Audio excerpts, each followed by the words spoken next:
책상 옆 3단 서랍. 첫 번째, 두 번째 칸은 자주 쓰는 물건을 넣어두지만 손이 제일 닿지 않는 세 번째 서랍에는 무엇이 들어있나요? 꼭 필요한 것은 아니지만 꺼내보고 싶은 이야기를 합니다. 세 번째 서랍 한번 열어볼게요.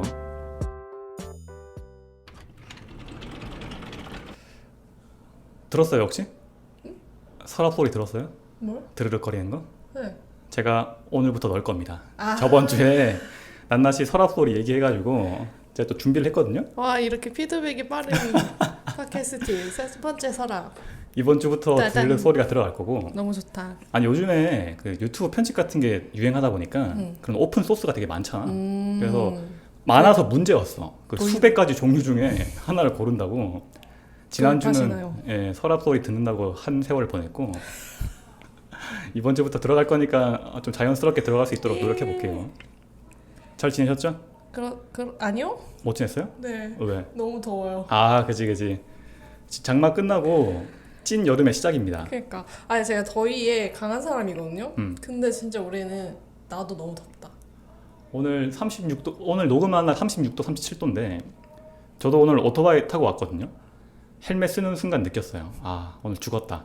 그래서 헬멧 쓰는 순간부터 죽다고 결심하고 왔는데 어떻게 살아있고 우리는 또 뭐 우리 할 일 해야지. 그렇죠.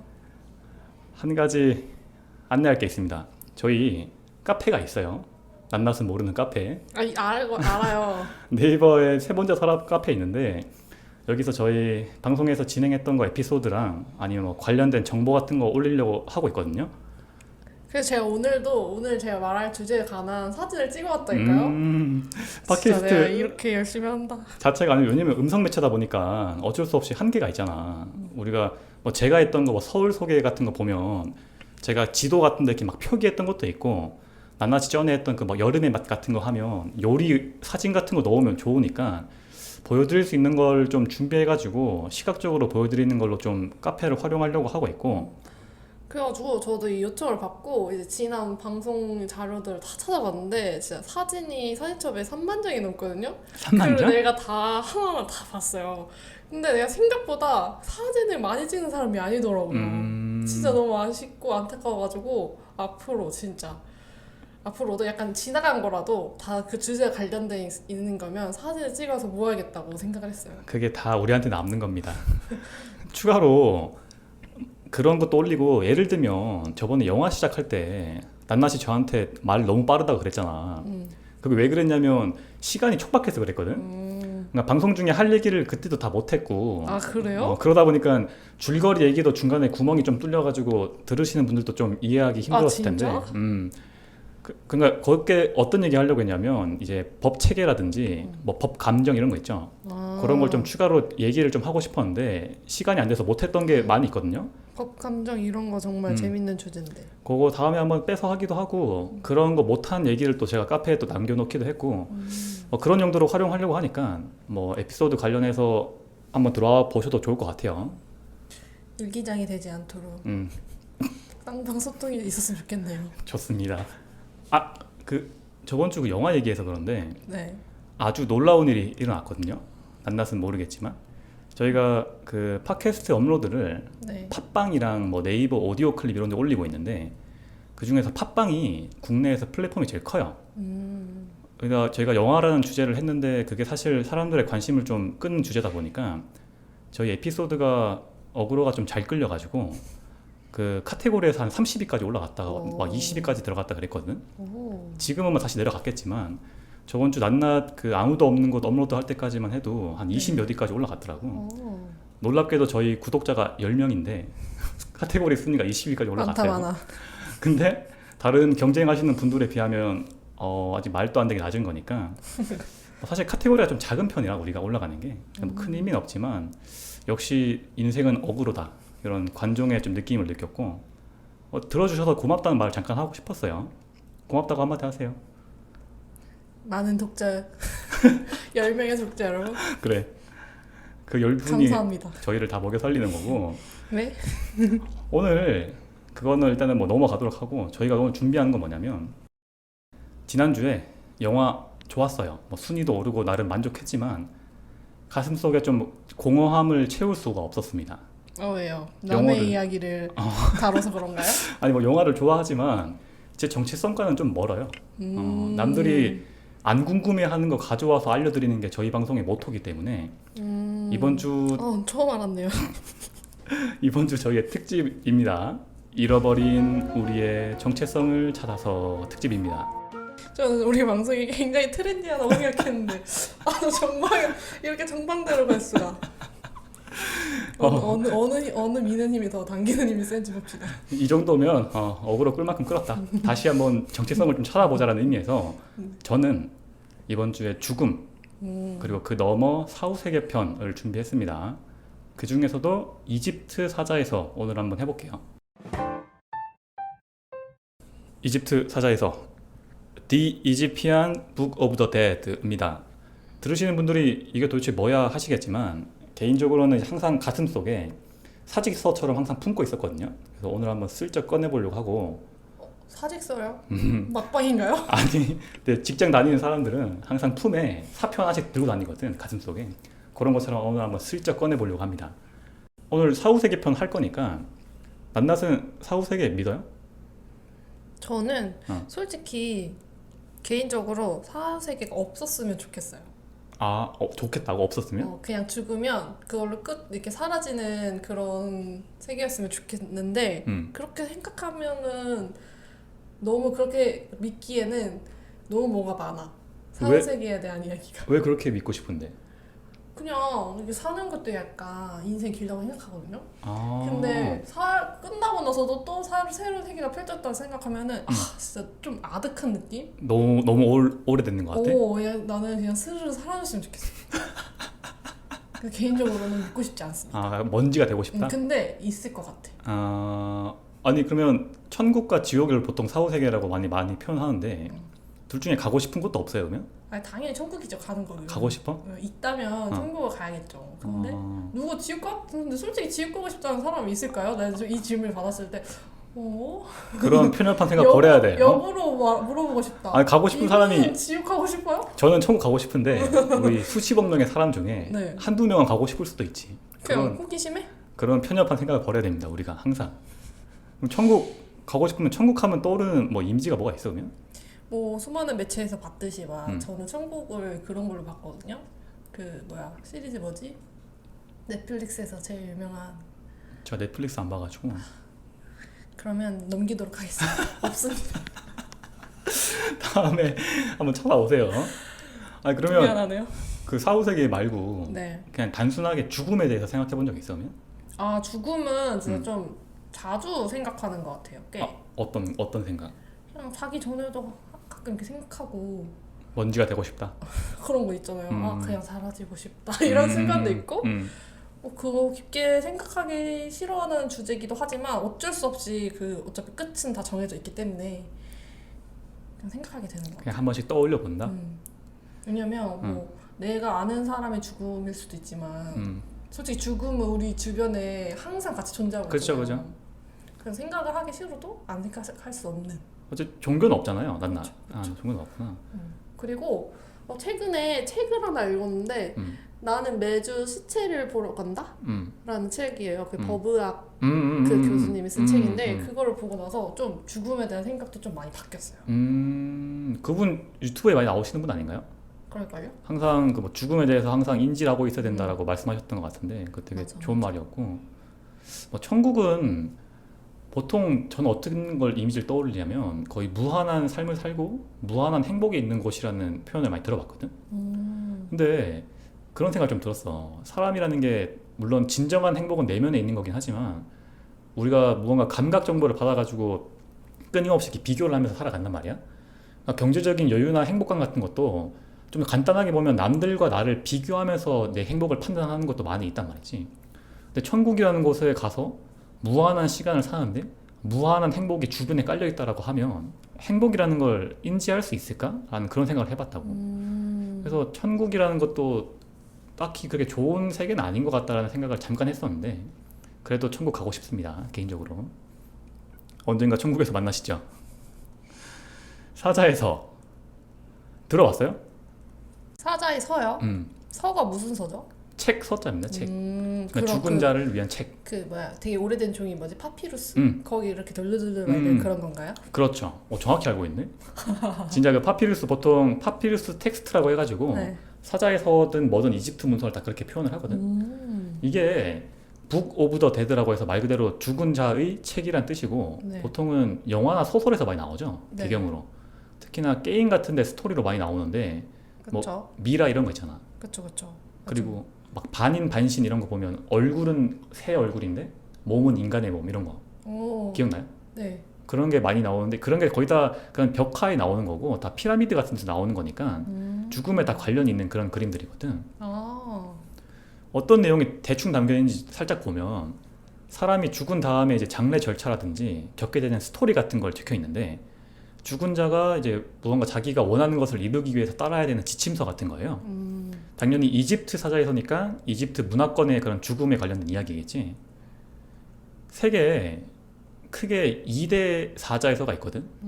하나는 티벳 사자에서가 있고 티사서, 하나는 이집트 사자에서 이사서가 있습니다.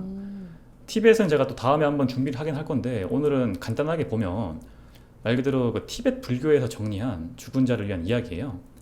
임종 직전에 이제 스님께서 죽은 자한테 들려주는 우리나라로 치면 뭐 염한다 그러잖아. 이게 들려주는 이야기고 이게 그 티벳 불교와 결합된 죽음의 서다 보니까 이 사서랑은 좀 차이점이 뭐냐면 읽어보면 되게 세부적이야. 네가 죽은 지 정확히 몇 시간 뒤에 정확히 어떤 일이 일어나고 정확히 며칠 뒤에 너한테 선택지가 딱 2개가 주어지는데 그 중에서 너는 딱 1번을 선택해야 돼 라고 알려주는 약간 정답지 같은 매뉴얼집이거든. T사서는. 이 사서는 조금 달라요. 이 사서는 비슷한 죽음의 과정을 그리긴 하는데 각 상황에 네가 이런 주문이라고 하잖아. 스펠, 마법 주문 그런 거 있지. 이런 주문을 외워야 된다. 상황에 맞게 외울 수 있는 주문들을 알려주는 약간 주문집 같은 느낌이지. 이거를 고대 이집트 사람들은 생전에도 그런 주문들을 달달 외우고 그러진 않았던 것 같아요. 왜냐면 이게 죽은 자 시체 미라에 같이 동봉해 주는 거다 보니까 어렴풋이는 알고 있었겠지만 장례 문화의 그냥 하나의 문서일 뿐인 거예요. 우리도 사실 장례식장 많이 갔지만 정확히 어떤 절차, 어떤 내용인지 정확히 모르잖아. 어떤 연부를 하는지. 그런 것처럼 그냥 어렴풋하게 그런 게 있다라고 인지를 했을 것 같고 물론 신앙적인 느낌이 있다 보니까 믿기는 확실히 믿었겠죠. 이사서를. 티사서는 뭐 다음에 좀 다루도록 하고 이게 사자에서 떠올려 보면 우리나라에서는 딱히 아는 사람이 많이 없는데 서양에서는 약간 오리엔탈리즘 이런 거 있잖아. 동양의 신비 이런 거랑 엮여가지고 엄청나게 유행을 했습니다. 언제요? 그때 18세기부터 19세기 정도 이게 발견이 되기 때부터 학자들이 미친 듯이 상형 문자잖아. 이집트가 이걸 해석하기 위해서 미친 듯이 노력을 한다고. 진짜 저는 좀 신기한 것 같아요. 어떤 그런 고대 문자를 연구하는 사람들이 그거를 해석하는 게 좀 노력하는 멋있지 않아요, 약간? 멋있고 진짜 근데 그리고 그거를 진짜 맞는 말인지 모르잖아요. 솔직히 이런 사람들은 믿음이 부족해. 믿고 따라야 된다고. 어쨌든 예, 알겠습니다. 이사서는 거기서 의심을 거두겠습니다. 해외에서 인기가 많았는데 네. 주문으로 돼 있다고 했죠. 그러다 보니까 독해하기가 굉장히 난감하고 독해되어 있는 한글을 읽는 저도 되게 난감했어요. 이걸 어떻게 풀어야 되나 좀 난감했는데 문화가 좀 달라요? 많이? 비슷하죠. 똑같아요 결국에는. 근데 이걸 좀 쉽게 설명해 주려고 오늘 좀 나름 간단하게 좀 준비를 했던 거고 말 그대로 죽은 자가 몸에 지니고 있어야 되는 필수 아이템, 핫템 같은 느낌이죠. 동전. 우리나라 같은 경우는 뭐 입에 동전도 넣고 입에 쌀 같은 거 막 넣어주잖아. 그런 것처럼 같이 들어가게 미라와 함께 묻어준다고 하고 주된 내용이 오시리스라고 하는 신이랑 라라고 하는 신에게 드리는 찬가와 그런 고백의 내용입니다. 이집트인들은 우리가 지금 사는 세계를 현세라고 하고 죽음 너머의 세계를 내세라고 보통 표현을 하거든. 사후 세계에 대한 믿음이 강해가지고 이집트 하면 떠오르는 거 뭐 있어요 혹시? 미라죠. 그죠. 미라 같은 게 사막 풍토에서부터 비롯됐다고 하거든. 그런 사후 세계에 대한 믿음이. 사막이 알다시피 덥고 건조하다 보니까 우리나라랑 반대잖아. 우리나라는 고온 다습하고 얘들은 건조하다 보니까 자연스럽게 모래에 묻혀서 사람이 죽게 되면 삐쩍 말라가지고 미라가 된다고.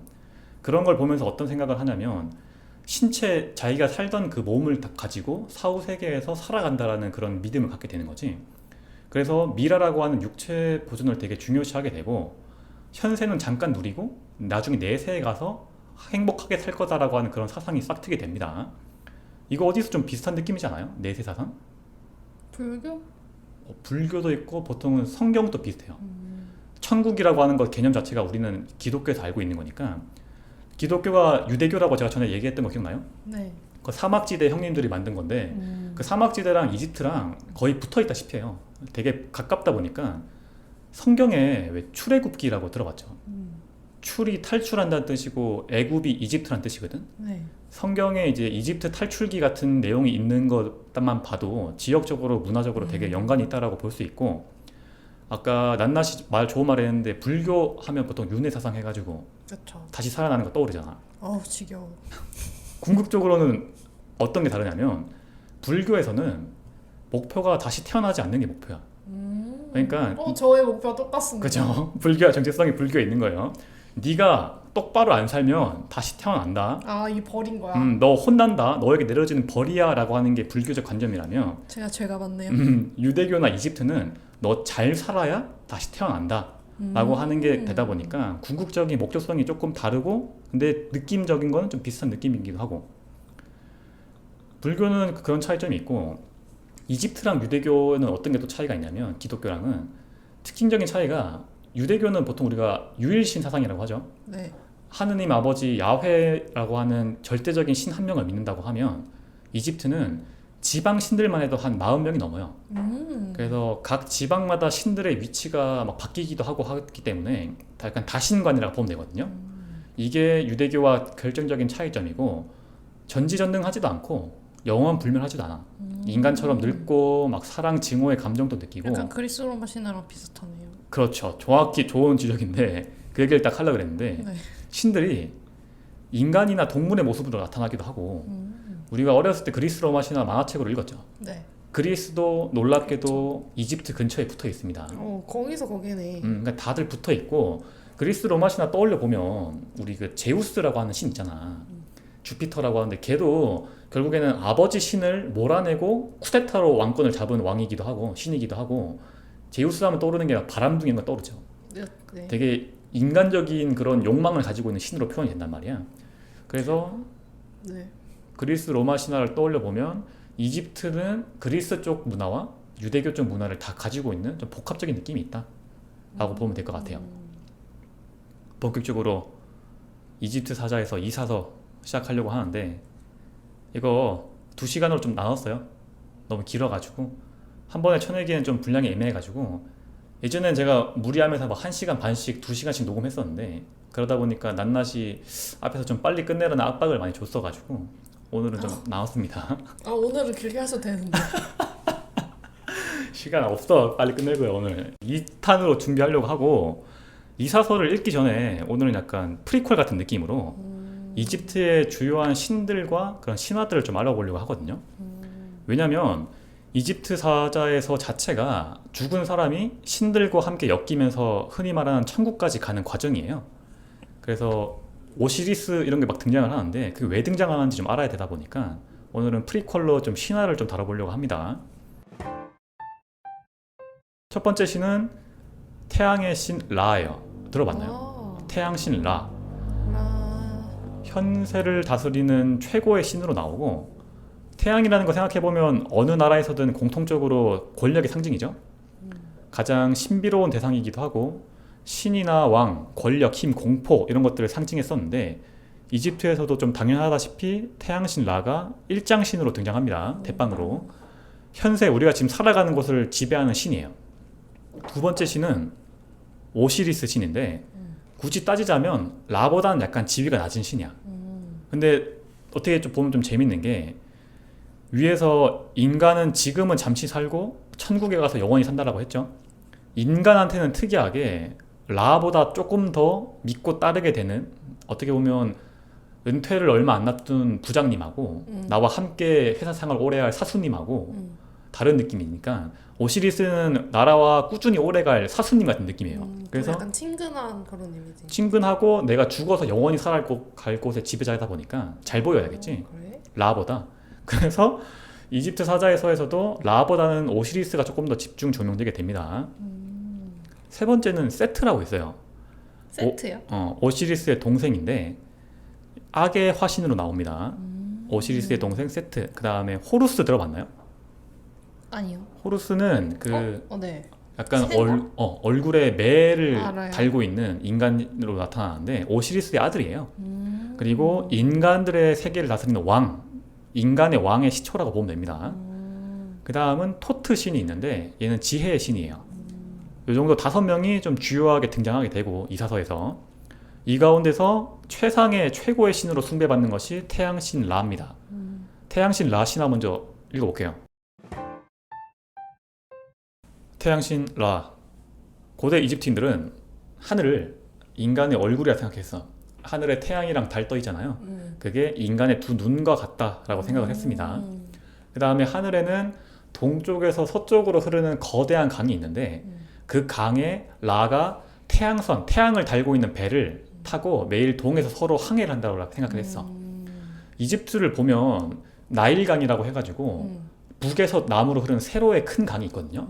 하늘에는 그것과 반대로 동에서 서로 흐르는 큰 강을 태양신 라가 배를 이끌고 맨날 해를 띄운다 라고 봤습니다. 라는 세계를 창조하고 이것저것을 만든 창조의 신으로 나오는데 잠깐 설명을 하면 우리가 보통 이집트를 1만 년의 역사라고 하거든요. 네. 우리나라는 뭐 낮춰서 보는 건 아니지만 우리나라는 보통 반만 년의 역사라고 하잖아. 반만 5천 년의 역사인데 이집트는 보통 1만 년이라고 보기 때문에 역사가 되게 방대해. 그러다 보니까 당연하게 신화 같은 것들도 지역이라든지 시대에 따라서 바뀌겠죠. 그렇죠. 그래서 오늘은 뭐 다른 신화에서는 뭐 누가 뭘 창조했다, 누가 뭘 했다라고 나오는데 우리는 좀 이 사서에 집중을 해가지고 라가 이제 태초 창조 인간들을 만든 신으로 나옵니다. 많은 것들 중에 라의 눈물로 인간을 만들어요, 스스로. 물이라는 것 자체가 이제 뭐 태초 창조의 느낌이 있으니까 인간을 만들었는데 너무 잘 만들었나 봐. 그래서 인간들을 막 옆에 끼고 싶어 해. 그래서 인간 세상에 내려와서 인간들과 함께 살아요. 그때 함께 내려온 게 태양신 라와 그다음에 지혜의 여신 이시스가 함께 옵니다. 열심히 막 살아가고 있는데 이시스가 어느 날 이런 생각을 해. 나도 태양신 라처럼 인간들을 다스려 보고 싶다라는 생각을 하거든. 욕망이 생기는 거지. 그래서 이시스가 어떤 생각을 하냐면 고대 이집트인들은 이름이라는 것 자체에 무언가 주문의 마법이 있다고 믿었단 말이야. 라는 뭐 케페라, 하르마키스라고 여러 가지로 불리긴 하는데 그 중에서도 오직 라 자신만이 알고 있는 비밀 이름이 있고 그 비밀 이름 자체에서 이제 라의 권능이 나온다라고 믿었습니다. 그래서 이시스가 라의 비밀 이름을 파헤치기 위해서 한참을 고민을 해요. 그래서 시간이 많이 흘렀는데 라가 인간 세상에 너무 오래 있다 보니까 늙어가는 거야. 늙나요? 어떻게 보면 좀 허접한 신 같기도 하죠. 그때 이시스가 이때다 싶어가지고 독사를 한 마리 만듭니다. 마법으로. 그 독사로 라의 다리를 물게 해요. 라가 고통에 엄청나게 힘들어합니다. 처음에는 좀 참아보다가 안 되겠나 봐. 그래서 신들을 다 불러요. 자기 밑에 있는 신들을. 야, 내 밑으로 다 모여 해가지고 신들을 모아놓고 내가 지금 독사에 물려서 너무 아픈데 나를 낫게 할 수 있는 신 있냐? 야, 손 들어봐 라고 했는데 아무도 손을 못 들어. 이시스는 자기가 낫게 할 수 있는 주문을 알고 있었는데 일부러 말하지 않습니다. 대신 어떤 말을 하냐면 위대하신 태양의 신 라여, 당신의 비밀 이름을 우리에게 알려주시면 그 힘으로 당신을 치료해 드릴게요 라고 하는데 라가 안 돼. 나는 모든 것을 창조한 위대하신 라다. 나의 이름은 신들도 알 수가 없다. 쉽게 말해서 안 알려줌 하는 거지. 근데 계속 시간을 끌어도 자기 고통만 커지니까 이시스가 마지막으로 꾀를 내가지고 그러면 다른 신들 말고 저한테만 몰래 알려주시면 제가 몰래 치료해 드릴게요. 라가 참다 못해서 자신의 비밀 이름을 이시스에게만 살짝 말해주게 됩니다. 그 비밀 이름은 안 나와요. 진짜 비밀로 나오고 아직까지도? 짱군지 맹군지 모르지 우리는. 그 낱낱이 저번 주에 스토리를 공개하지 않았던 것처럼 어쨌든 이시스는 비밀 이름을 자신의 몸에 들어온 것을 느꼈어요. 그때부터 이시스는 인간을 지배할 수 있는 힘을 얻었다라고 하고 뭐 이시스 스토리는 다음에 나중에 따로 다루도록 하고 어쨌든 라는 그 덕분에 병을 다시 치유한 다음에 다시 인간들과 함께 살아가는데 또 시간이 흘렀어. 또 늙었겠죠? 그러다 보니까 사람들이 라에 대해서 점점 잊기 시작하는 거야. 그러면서 라가 어떻게 보면 좀 인생이 아니죠. 신생이죠. 신생의 현타가 와가지고 갑자기 또 2차 결집 시킵니다. 야, 내 밑으로 다 모여. 어떤 말을 하냐면 신들을 불러 모아놓고 인간들이 너무 불경스럽다. 내가 분노했다. 나에 대해서 반역의 말을 하는 인간들이 있다라고 하면서 되게 간정적이죠? 신인데? 이런 신 어때요? 되게 인간적인 신 있으면 어떨 것 같아? 약간 뭐 친근하다고는 생각할 수 있겠는데 저는 역시 별로야? 신하면 약간 그런 위험 있고? 불교적 이미지. 아, 약간 좀 가오 있고? 낮은 위치에 존재하는 사람들 그런 이미지를 떠오르게 되네요. 물론 종교는 없지만. 신이면 신다워야 한다. 신다운 신. 근데 라는 그러지 못했던 것 같아요. 그래서 인간들에게 징벌을 내리겠다고 합니다. 막 홍수를 일으키고 산에 불을 질러가지고 인간들이 막 죽어나가. 그걸 보고 있던 태양의 신 라의 엄마가 있거든요. 네. 누나 누트라고 하는데 엄마가 아들한테 이런 얘기를 해요. 아들아, 내가 널 낳았지만 너는 나보다 위대한 신이다. 인간들은 그대를 두려워한다. 쉽게 말해서 그만 괴롭혀라 하는 거죠. 그 말을 듣고 이제 라가 고민을 하다가 어느 날 나일강에 딱 갔는데 나일강이 인간의 피로 막 넘치고 있는 거야. 그래서 다시 한 번 더 2차 신타가 와가지고 인간들을 다시 또 거두어주기 시작해요.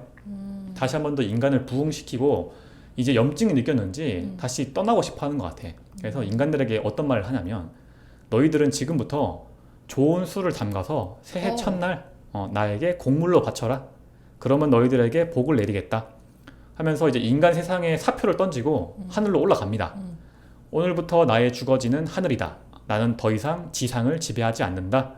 라는 말과 함께 라는 천국에 올라가가지고 뭐 천국은 아니지 하늘 세계에 올라가가지고 매일 아침 해를 띄우는 역할을 하게 됩니다.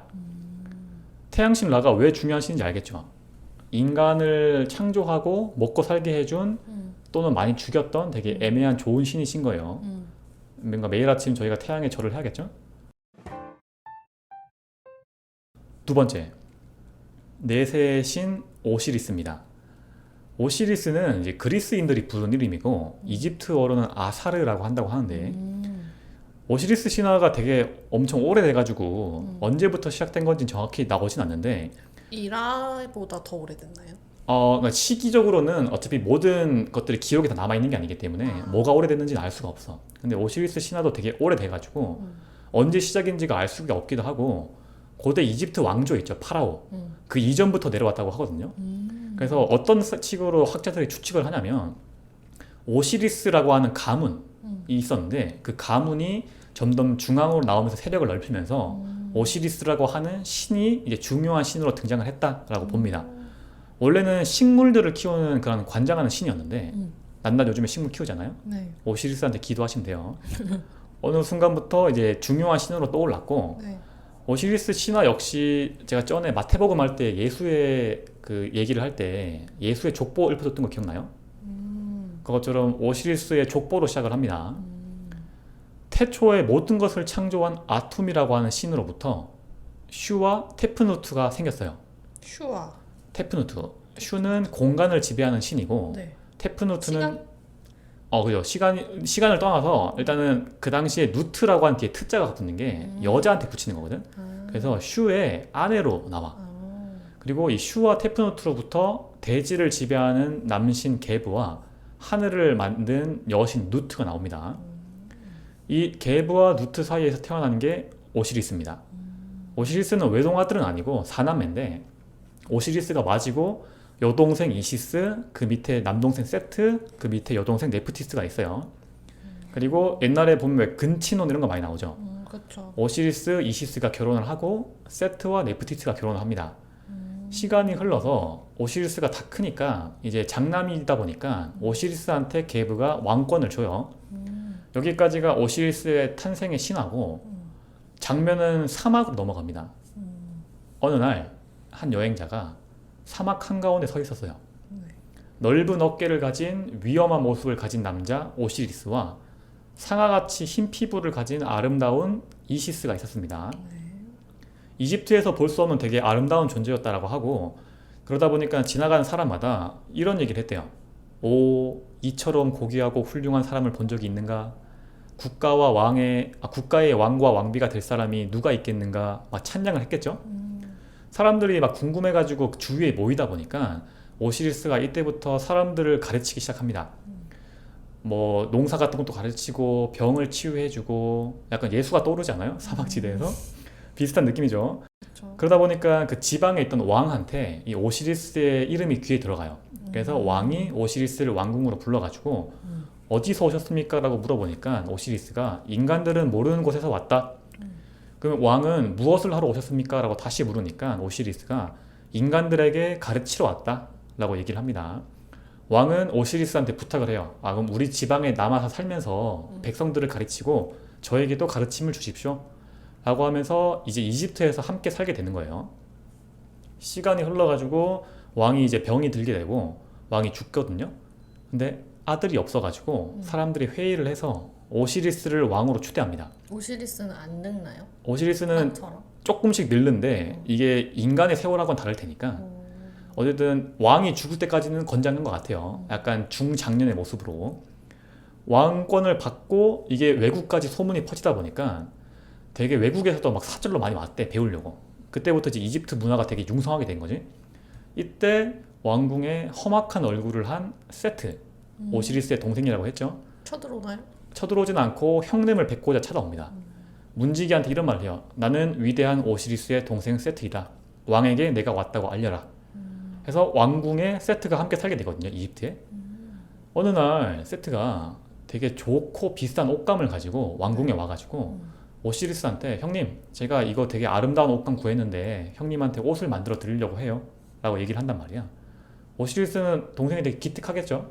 그래서 아이고 우리 동생 착하다 막 궁디 두드려주고 가서 그렇다면 제가 형님의 신체 치수를 재가지고 옷을 만들어 올게요 라고 해서 치수를 잰 다음에 옷감을 가지고 왕궁을 떠나요.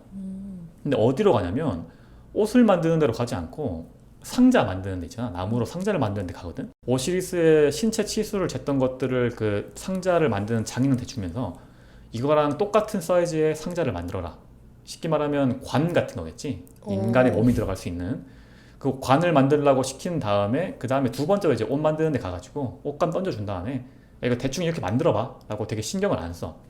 시간이 흘러가지고 이제 옷이 완성이 돼서 옷을 찾으러 갔는데 옷을 만든 장인은 이게 옷감이 되게 비싸고 좋은 거다 보니까 궁금할 거 아니야. 그래서 아, 제가 잘 만들었는지 한번 보시죠 라고 하는데 세트가 필요 없어. 그냥 포장만 예쁘게 해 라고 하고 상자를 만드는 장인한테 가가지고 상자와 옷을 찾아서 오시리스한테 갑니다. 왕궁에 가서 오시리스한테 옷을 선물하니까 오시리스가 너무 기뻐하는 거야. 그래서 세트한테 아, 너 정말 너무 잘했다. 내가 네 소원 하나 들어줄게 라고 하는데 세트는 아, 뭐 괜찮습니다. 그냥 저희 집으로 오셔가지고 함께 술이나 한잔 하시죠. 연애에 초대를 해요. 근데 그 얘기를 듣고 있던 이시스가 뭔가 좀 불안한 감정을 느꼈나 봐. 그래서 오시리스를 말리니까 오시리스가 되게 안전불감증처럼 아, 괜찮아요. 제 동생인데 저한테 뭐 하겠습니까? 라고 하고 세트의 집으로 가게 됩니다. 처음에는 평범한 연애 자리였는데 막 오시리스를 위해 건배하면서 막 술 먹고 놀고 있는데 세트가 갑자기 저 뒤에 있던 커다란 상자를 가르쳐요. 저기 저 아름다운 상자 보이냐라고 하니까 주위의 사람들이 막 박수를 치면서 아, 저 어떻게 저렇게 크고 아름다운 상자가 있습니까? 라고 막 맞장구를 치겠지. 세트가 그러면 저 상자 안에 누구든지 들어가서 몸이 꼭 맞는 사람이 있으면 저 상자를 주겠다 라고 얘기를 합니다. 파티에 온 사람들이 한 명씩 다 들어갔다 나오는데 몸에 맞는 사람이 없어. 마지막으로 오시리스한테 위대하신 오시리스요, 한번 들어갔다 오시죠 라고 했는데 오시리스가 약간 쓱 들어갔어요.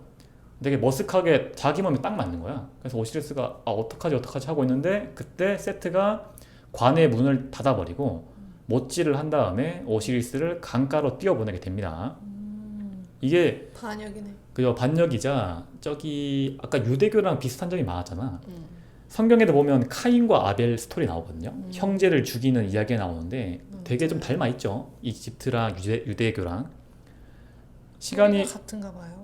그지, 뭐 어쨌든 지역적으로 붙어 있다 보니까 실제로 성경에 대해서 어떻게 평가하는 학자가 있냐면 그거 다 이집트에서 뺏겨온 거다 라고 좀 강력하게 좀 까시는 분들도 있는데 뭐 그렇게 보긴 좀 어려울 것 같고 서로 다른 이야기가 있겠다 정도로 하면 될 것 같죠.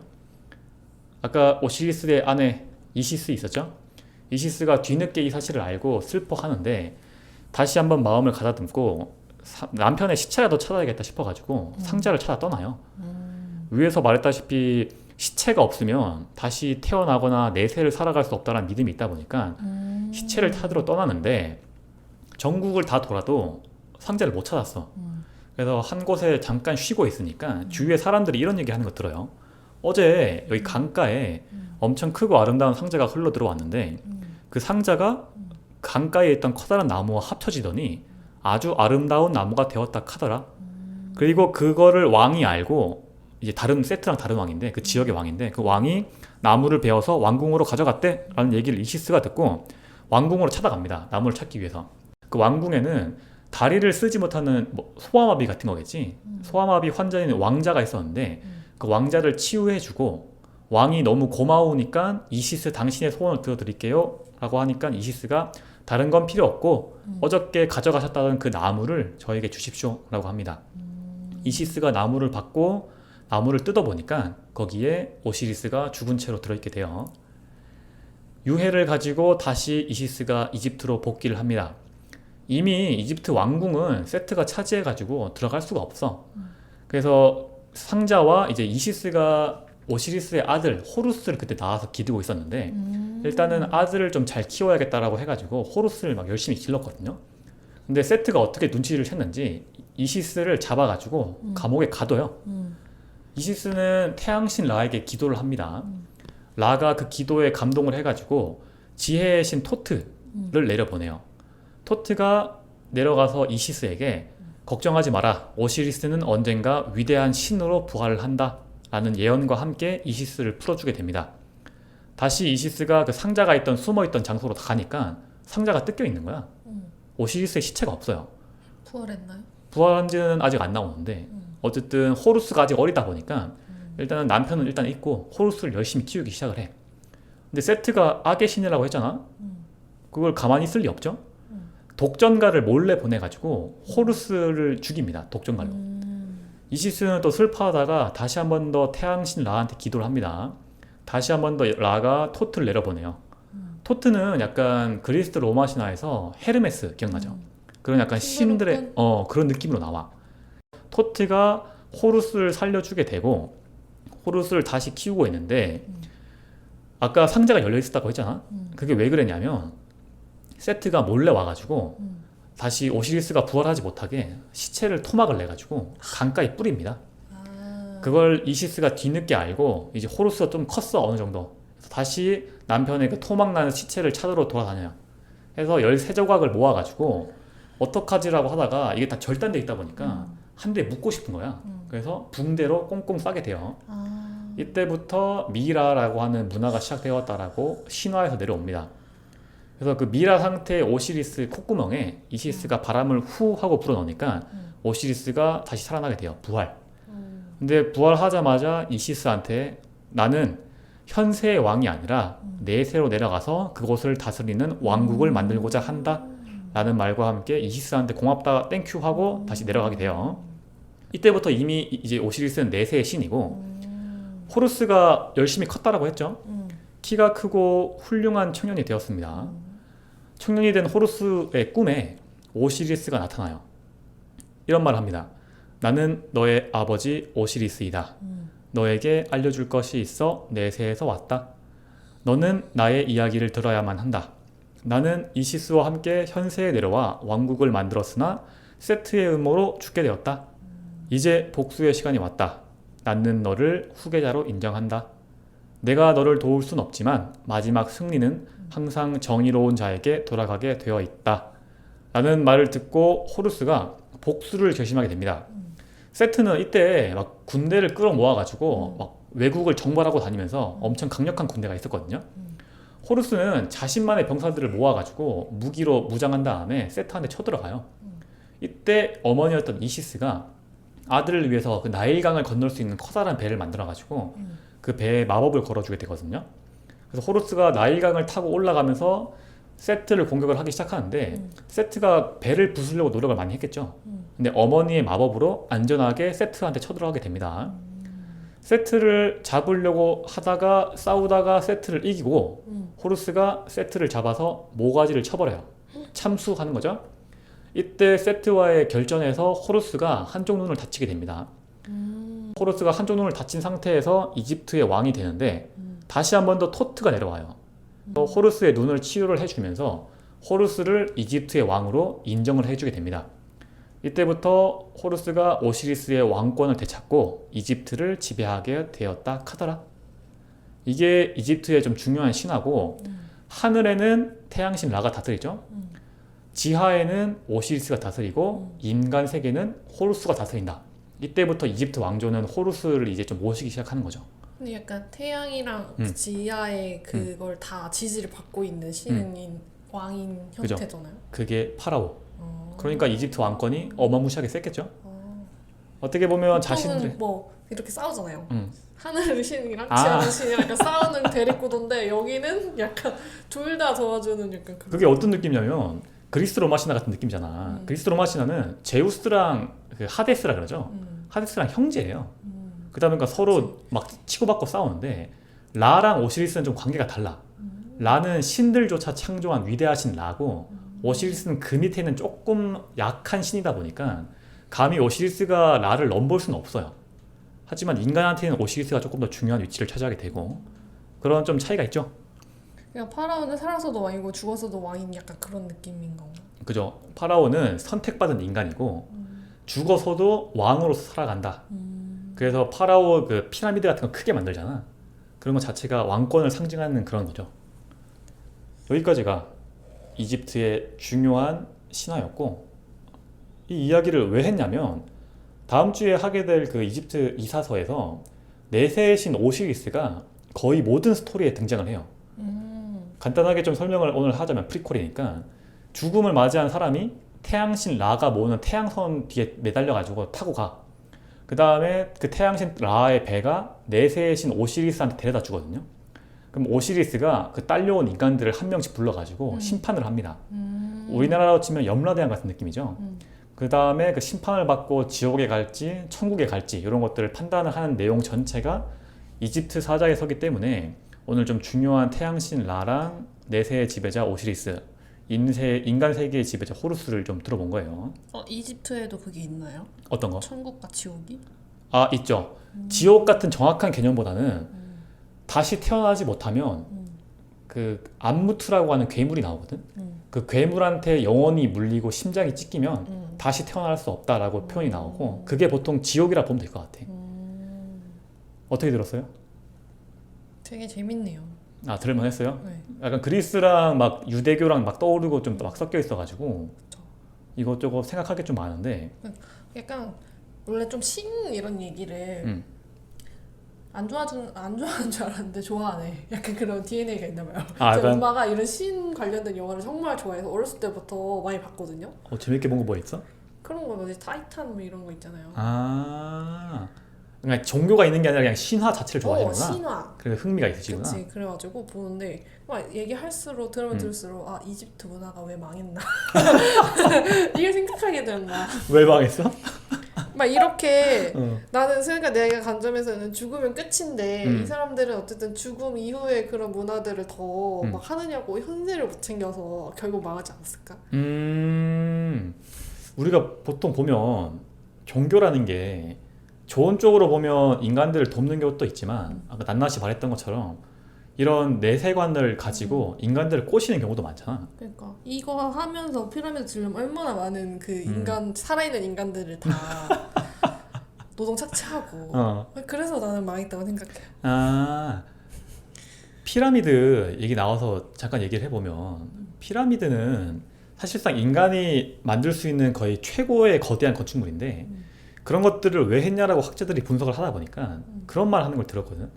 나일강이라는 게 엄청 거대한 강이잖아요. 그게 1년에 몇 번씩 홍수가 나서 범람하는 거 알고 있죠. 그게 범람을 하다 보면 인간들이 농사를 지을 수가 없어. 그러면 그 거대한 이집트의 노동력들을 어딘가에 활용을 해야 되는데 그냥 놔두면 술 마시고 막 깽판 치고 막 그럴 거 아니야. 그럴 때 이제 국가 사업적으로 걔네들을 고용을 해가지고 곡식 같은 걸 주면서 이제 홍수가 났으니까 먹을 게 없으니까 걔네들을 이제 국가적인 사업으로 피라미드 만드는 데 동원을 하고 그러다 보니까 그런 거대한 피라미드가 등장했다라고 얘기하는 것도 많이 있거든요. 실제로 우리가 노예라고 하는데 요즘에 난나 또 봤을 것 같은데 왜 이집트의 노예 엄청 프리한 노예였다 들어봤어요 그런 거? 아니요. 이집트 노예는 우리가 생각하는 막 하인 이런 게 아니라 그 휴가가 있어요. 내가 언제 쉬고 싶다라고 하면 관리자한테 가서 저 오늘 쉴게요 라고 하면서 노동에서 빠지기도 되게 하고 주체적인 거기 있었네. 아플 때는 그냥 쉬어. 저 오늘 약 먹어서 쉬어야 되니까 오늘 안 나갈게요. 그러니까 되게 착취라는 느낌도 없을 수는 없지만 그들에게 자유를 보장을 해주고 대신 그 잉여 노동력들을 잘 활용하기 위한 국가 사업이었다라고 보는 측면도 많이 있거든. 근데 이거는 그런 측면을 믿나요? 저는 그럴 수밖에 없는 것 같아요. 왜냐면 그거를 때려 죽인다라고 해서 인간한테 억지로 시킨다고 그 거대한 걸 만들 수 있었을까라는 생각이 들거든. 왜냐면 이집트라는 게 되게 허허 벌판이기 때문에 막말로 마음 먹고 도망치면 국가에서 잡을 수가 없어. 지금처럼 막 어디 막 숨어 있는 게 아니다 보니까.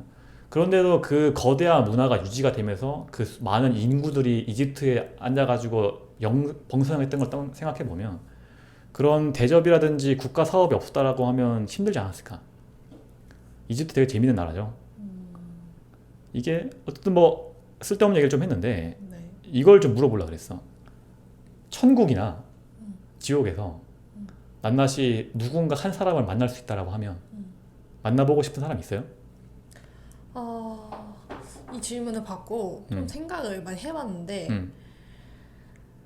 어쨌든 저는 내세를 좀 좋게 생각하지 않잖아요. 그래서 내가 좋아하는 사람들도 그냥 다 사라졌으면 좋겠어. 나는 그 진짜 살아있는 게 약간 고통이라고 생각하는 사람이기 때문에 그게 약간 축복인 것 같아요. 내 주위 사람들은 그냥 다 사라져라. 먼지가 되어. 나도 사라지고 있고. 그러니까 음. 그래야 약간 현실을 더 집중해서 살 수 있을 것 같고. 니들이 그래도 진짜 진짜 질문을 받았으니까 생각을 해봤어요. 곰곰이. 그러면은 약간 좀 희생된 사람들을 만나고 싶어. 사건이든 사고든 그래서 그런 사람들을 천국에서 만나고 위로를 좀 해주고 싶어? 약간 그런 개념으로 만나고 싶다는 생각을 했어요. 내 주위 친구들은 상관없지만 어쨌든 희생자들은 아픔을 좀 달래주고 싶다?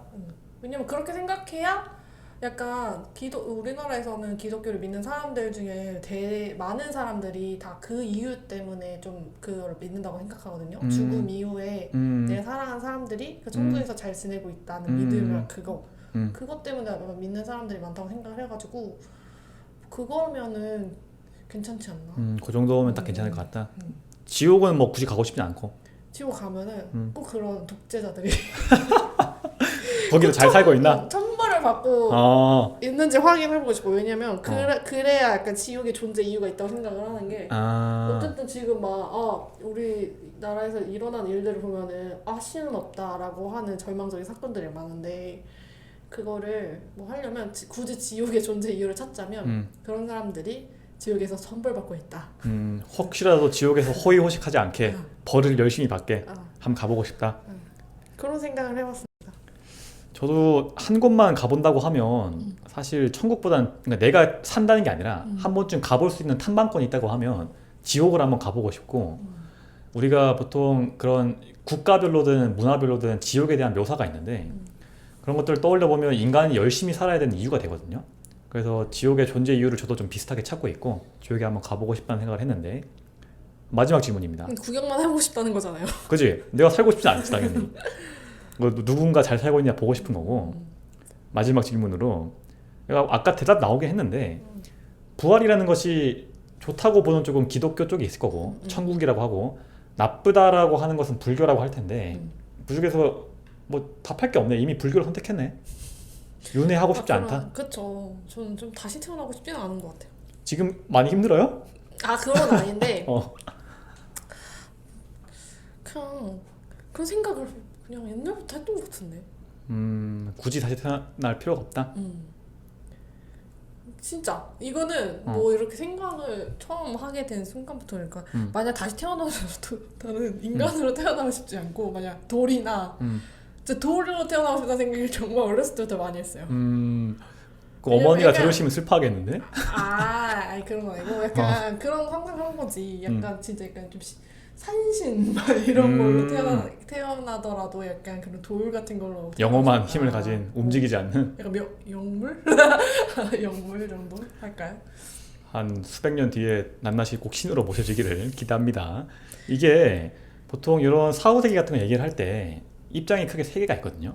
있다라고 믿는 동그라미가 있고 없다라고 믿는 X가 있고 그 다음에 있는지 없는지 모르겠어요. 세모 정도 입장이 있는데 낱낱은 X 같은 느낌인 것 같고 저는 좀 세모의 입장인데 세모에서 X로 조금 더 가 있는 입장이거든요. 무언가 사후세계라는 게 있어서 그곳에 죽은 것들이 다 가 있는다라고 하면 뭔가 과학적으로든 에너지적으로든 좀 말이 안 된다라는 그런 믿음이 좀 있고 그래서 죽으면 제가 먼지가 되고 싶은 건 아닌데 먼지가 될 것 같아. 믿음과 현실은 다른 거잖아. 나는 먼지가 된다라고 하는 믿음은 좀 별로긴 한데 어쩔 수 없이 이 우주의 원리상 먼지가 돼버릴 것 같다라는 생각을 좀 해봤습니다. 그래서 우리는 이집트 사자에서를 더 잘 읽어야 돼요. 아시겠죠? 다음 주에 이어서 또 해보겠습니다. 오늘은 여기까지예요. 고생하셨습니다. 다음 주나요? 다다음 주구나. 다음 주는 낱낱이고 그 다음 주, 그죠? 2주 뒤에 이어서 한번 해보겠습니다. 고생하셨습니다.